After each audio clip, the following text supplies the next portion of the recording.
Hello everyone! Hello mga ka-people! Kumusta kayong lahat sa mga nangyayari ngayon sa Pilipinas? Mga revelation na mga nangyayari ngayon. Nakakalungkot ang mga nangyayari. Hindi mo akalain na babaliktad si Zaldico, isa sa pinaka malapit sa kanila ni Marcos Jr. sa kanil Martin Romualdez.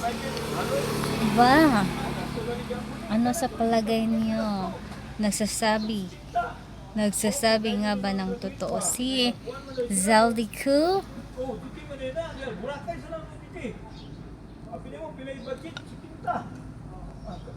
Siya kaya ang tunay na mastermind?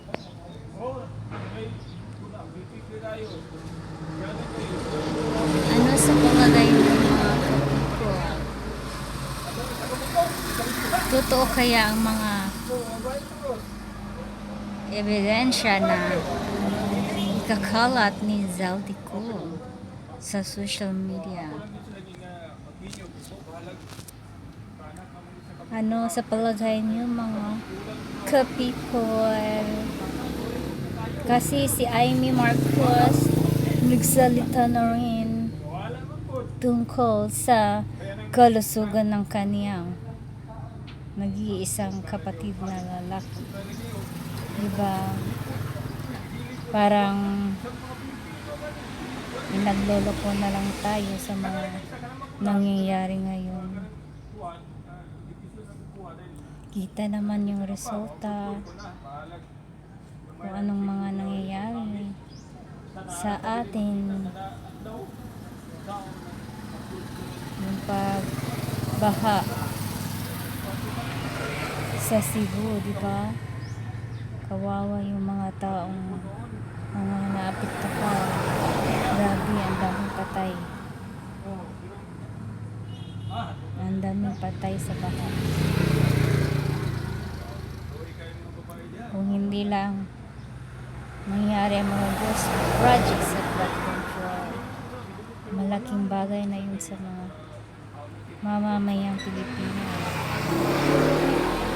Hindi ramdam ng nasa itaas ang paghihirap ng masang Pilipino kung dumating man ang mga kalamidad.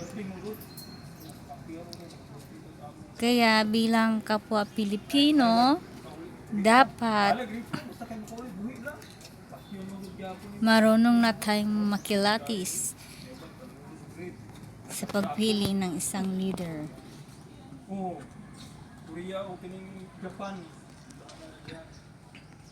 Kasi yung sobrang mabait pala, pwede palang ma-impluwensya rin ng